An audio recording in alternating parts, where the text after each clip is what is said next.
शमशाबाद के इलाके नूरानपुर में रेगिस्तान के बीचों बीच एक कच्ची मिट्टी का पुराना सा घर था, जहां एक 80 साल का बुजुर्ग फकीर तन्हा रहता था। उस रात भी वो सोया हुआ था। रात गहरी हो चुकी थी, जैसे सन्नाटा चीख बन गया हो। तभी अचानक दरवाजे पर दस्तक हुई। फकीर की आंख खुल गई।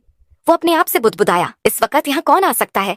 और इस वीराने में तो आज तक कोई नहीं आया। मगर फिर दरवाजा जोर जोर से बजने लगा। फकीर बिस्तर से उठा और जैसे ही दरवाजा खोला, बाहर का मंजर देखकर वो हक्का बक्का रह गया। दरवाजे पर 2 जवान और बेहद खूबसूरत लड़कियां खड़ी थीं। जैसे ही फकीर ने उन्हें देखा, दिल में अजीब सी खिंचाव सी महसूस हुई। वो उन्हें देखता ही रह गया। निगाहें हटाना मुश्किल हो गया। उसने उनकी तरफ देखते हुए पूछा, तुम कौन हो बेटियों?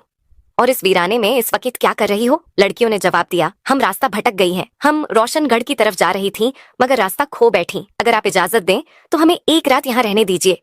सुबह होते ही रवाना हो जाएंगे। फकीर उन्हें देखकर जैसे मदहोश सा हो गया था। वो बस इतना ही कह सका, आ जाओ अंदर। लड़कियां घर में दाखिल हुईं। फकीर ने उन्हें घर का एक कोना दिखाया और कहा, यहाँ सो जाओ बेटियों। दोनों वहीं लेट गईं और थोड़ी ही देर में नींद में खो गईं। रात के आखिरी पहर नाइला को यूं महसूस हुआ जैसे कोई उसके करीब खड़ा हो। उसने आंखें खोली तो देखा फकीर उसके पास झुका हुआ है और कुछ अजीब सी निगाहों से उसे देख रहा है। नाइला झटके से उठ बैठी, बोली, क्या हुआ? तुम यहाँ क्या कर रहे हो? फकीर ने जवाब दिया, कुछ नहीं, मुझे लगा शायद तुम्हें ठंड लग रही होगी तो चादर देने आया था। नाइला ने चादर तो ले ली, मगर गुस्से में उड़कर करवट ले ली। लेकिन फकीर वहां से हिला नहीं। देर तक उन्हीं दोनों को एक अलग सी ख्वाहिश भरी नजरों से देखता रहा। सुबह हुई। नाइला और मरियम ने शुक्रिया अदा किया और रवाना होने लगी तो फकीर ने उन्हें रोकते हुए कहा, कहाँ जा रही हो बेटियों? रोशनगढ़ तो बहुत दूर है। तुम जवान लड़कियां हो, आज की रात और रुक जाओ, फिर मैं तुम्हारे जाने का कोई इंतजाम कर दूंगा। ये कहकर फकीर उनके करीब आया, मगर नाइला और मरियम ने कहा, नहीं, हमें जाना है। तब फकीर बिल्कुल पास आ गया और नाइला का हाथ पकड़ते हुए बोला, बस एक रात की बात है बेटियों, रुक जाओ। नाइला ने झटके से हाथ छुड़ाया और गुस्से में बोली, क्या मतलब? फकीर ने कहा, कल मैं तुम्हारे जाने का कोई इंतजाम करवा दूंगा। अब भी वो उन्हें अजीब सी नजरों से देख रहा था, जैसे उसके जहन में कोई चाल हो। लड़कियां उसकी बातों में आ गईं और रुकने के लिए तैयार हो गईं। सारा दिन फकीर उनसे नरमी और मोहब्बत से बातें करता रहा और उन्हें उसी तरह देखता रहा जैसे वो उनके पास आना चाहता हो। रात हो चुकी थी। दोनों लड़कियां कोने में अपने बिस्तर पर जाकर लेट गईं। फकीर भी अपने बिस्तर पर लेट गया। रात के आखिरी पहर जब सन्नाटा गहरा होता जा रहा था, फकीर चुपके से अपने बिस्तर से उठा और धीमे धीमे कदमों से लड़कियों की तरफ बढ़ा। वो काफी देर तक उन दोनों को देखता रहा। फिर उनमें से एक, जो बेहद खूबसूरत थी, नाइला, उसके पास जाकर बैठ गया। फकीर ने नरमी से उसके माथे पर हाथ फेरना शुरू कर दिया। अचानक नाइला की आंख खुली और वो हड़बड़ाकर उठ बैठी। क्या हुआ? तुम यहाँ क्या कर रहे हो? उसने तैश में पूछा। फकीर उसकी आंखों में देखता रहा जैसे किसी ख्वाब में हो। फिर बोला, मैं तकिया देने आया था। तुम बिना सिरहाने के लेटी हो, तुम्हारी गर्दन में दर्द हो जाएगा। ये लो तकिया। नाइला ने तकिया लिया और नाराजगी से मुंह फेर लिया। बोली, जाओ यहाँ से। फकीर अपने बिस्तर पर जाकर फिर लेट गया। रात को वो अपने आप से बातें करने लगा। सुबह ये लड़कियां चली जाएंगी, आज मेरा आखिरी मौका था। लेकिन वो भी चला गया। फिर उसने खुद से कहा, नहीं, मैं उन्हें ऐसे ही नहीं जाने दूंगा। कोई ना कोई जुगाड़ लगाना होगा। मुझे कल किसी तरह इन्हें रोकना होगा। इन्हीं सोचों में डूबा हुआ फकीर आखिरकार सो गया। सुबह हुई। लड़कियां उठीं और फकीर के पास आईं। उन्होंने कहा, अगर हमारे जाने का बंदोबस्त हो गया हो तो हमें रवाना कर दो। बताओ, क्या इंतजाम किया है? फकीर उन्हें कुछ पल एक चाहत भरी नजर से देखता रहा। फिर धीरे से बोला, नहीं, तुम आज यहाँ से नहीं जा सकती। फकीर की ये बात सुनकर दोनों लड़कियां हैरानी से एक दूसरे को देखने लगीं। फिर नाइला ने पूछा, क्यों? हम आज क्यों नहीं जा सकती? फकीर ने नर्म आवाज में कहा, तुम्हें एक रात और रुकना होगा। मरियम ने उसकी तरफ हैरत से देखा और कहा, क्यों? क्या बात है?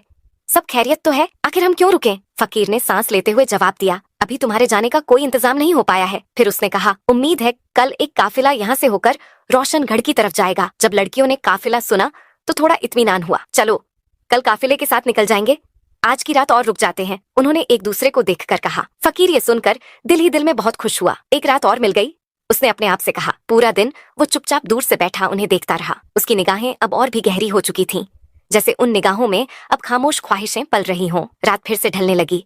नाइला और मरियम अपने बिस्तर पर जाकर लेट गईं। फकीर भी अपने बिस्तर पर लेट गया, मगर उसका दिल अब बेचैन था। उसकी आंखें छत को नहीं, कमरे के उस कोने को घूर रही थीं जहां लड़कियां सोई हुई थीं। सांसें तेज थीं और दिल में अजीब सी हलचल उठ रही थी। धीरे धीरे वो बिस्तर से उठा, चुपके से उनकी तरफ बढ़ा। काफी देर तक वो उन दोनों को ऊपर से नीचे तक देखता रहा। फिर वो नाइला के पास जाकर बैठा और नरमी से उसके बालों को सहलाने लगा। अचानक नाइला थोड़ी सी हिली। फकीर को लगा कहीं वो जाग ना जाए, तो वो घबरा कर वहां से हट गया और मरियम के पास चला गया। अब उसने मरियम का हाथ अपने हाथों में ले लिया और उसके चेहरे को देर तक देखता रहा। उसकी आंखों में अब सिर्फ तमन्ना नहीं, कोई पुरानी प्यास उतर आई थी। तभी अचानक मरियम की आंख खुल गई और वो चीख पड़ी, मगर फकीर ने झट से अपना हाथ उसके मुंह पर रख दिया ताकि आवाज बाहर ना निकले। फिर वो हड़बड़ाकर वापस अपने बिस्तर पर चला गया और ऐसे लेट गया जैसे कुछ हुआ ही ना हो। मरियम सारी रात उसी सोच में डूबी रही। ये फकीर मेरे पास क्यों आया था? ये क्या करने की कोशिश कर रहा था? इसके इरादे तो बिल्कुल ठीक नहीं लगते। वो डर के मारे कांपती रही और सोचते सोचते आखिरकार उसे नींद आ गई। सुबह हुई, लड़कियां उठीं और फकीर के पास आईं। काफिला आ गया है क्या? अब हमें इजाजत दो, उन्होंने कहा। फकीर कुछ देर तक उनकी आंखों में देखता रहा, फिर बोला, लेकिन काफिला तो अभी तक नहीं आया। लड़कियां चौंक गईं।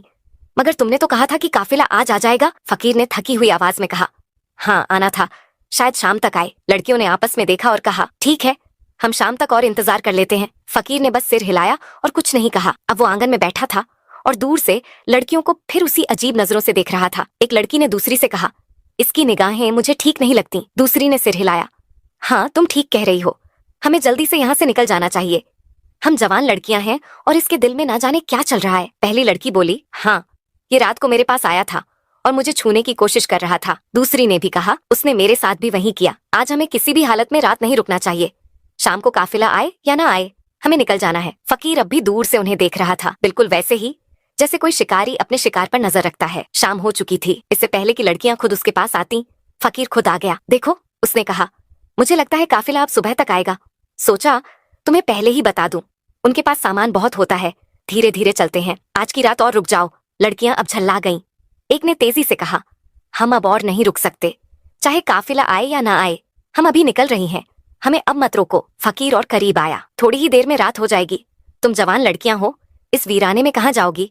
यहाँ जानवर भी घूमते हैं, अगर कोई नुकसान पहुंचा तो? उसके लहजे में फिक्र कम और चाल ज्यादा थी। लड़कियों को अब पूरा यकीन हो गया ये सब कोई नई चाल है, लेकिन उन्होंने एक दूसरे को देखकर कहा, हमारे पास और कोई चारा नहीं, एक रात की तो बात है, रुक जाते हैं। उन्होंने सख्ती से फकीर से कहा, ठीक है, मगर ये आखिरी रात है, कल सुबह चाहे काफिला आए या ना आए, हम निकल जाएंगे। फकीर ने मुस्कुराकर कहा, ठीक है, मगर उसके चेहरे की मुस्कान में अब कुछ और ही छुपा हुआ था। रात हो चुकी थी। नाइला और मरियम अब पूरी तरह सतर्क थीं। एक कोने में लेटी थीं, मगर उनकी आंखें खुली हुई थीं। वो डर और शक में डूबी हुई थीं। आपस में धीमी आवाज में बात कर रही थीं। उम्मीद है आज की रात जल्दी बीत जाए।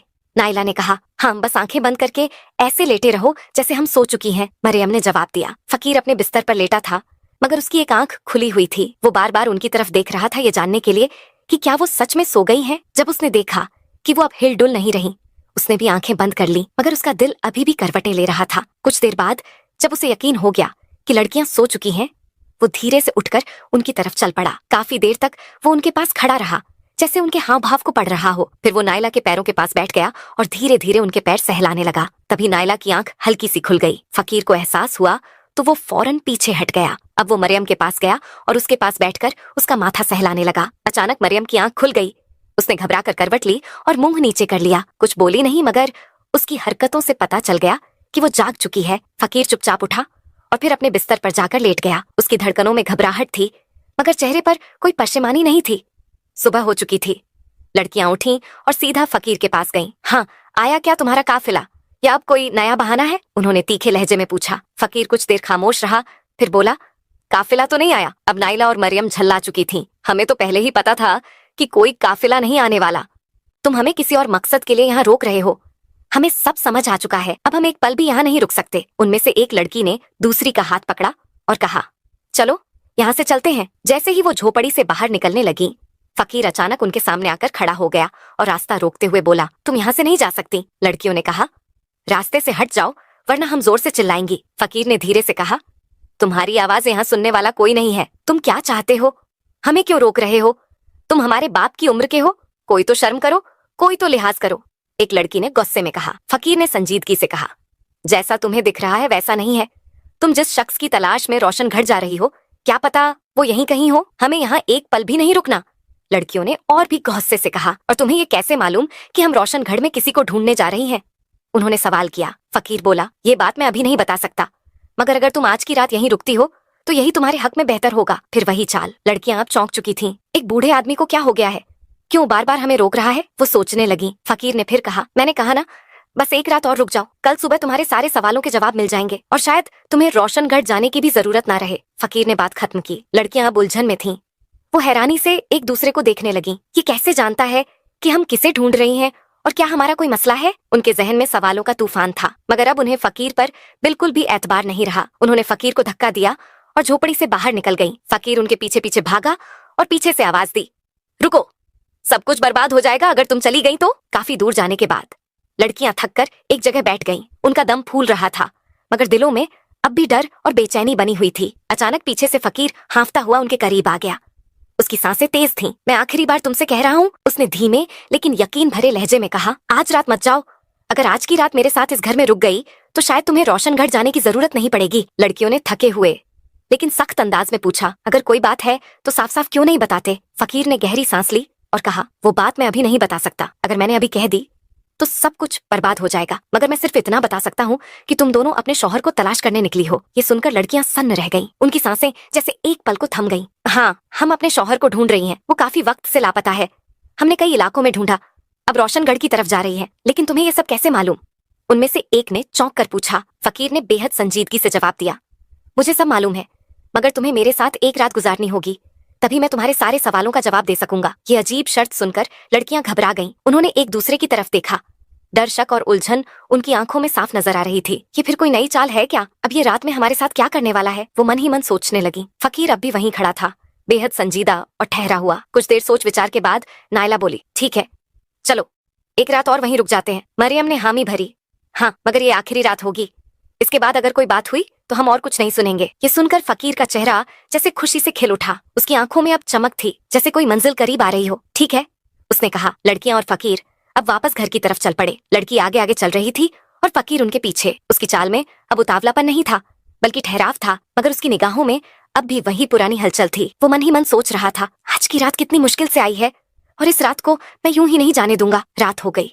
लड़कियां जो अब बेहद सतर्क हो चुकी थीं, अपने बिस्तर पर लेटी रहीं, मगर उनकी आंखें खुली थीं। वो जाग रही थीं, आपस में धीमी आवाज में बात कर रही थीं और हर आहट पर चौकस थीं। फकीर अपने बिस्तर से उन्हें देखता रहा। जब रात का आखिरी पहर आया और उसे लगा कि अब नींद का असर हो रहा है, वो धीरे से उठा और नायला के पास जाकर बैठ गया। वो उसे बेहद प्यार भरी नजरों से देखता रहा, फिर उसका हाथ अपने सीने से लगा लिया। नायला ने एक झटके में हाथ छुड़ाया और गुस्से में मुंह फेर लिया। फकीर फिर उठा और मरियम के पास गया। उसके चेहरे को काफी देर तक देखता रहा, फिर उसके माथे पर एक नरम सा बोसा दिया। मरियम चौंकी, हड़बड़ाई और गुस्से में मुंह नीचे कर लिया। फकीर फिर चुपचाप उठकर अपने बिस्तर पर लौट गया। उसकी आंखों में कोई पछतावा नहीं था, बस एक इंतजार था जो अब अपने अंजाम के करीब था। सुबह की पहली किरण झोपड़ी की मिट्टी भरी दीवारों से छनकर अंदर आई। लड़कियां अब भी जागी हुई थीं।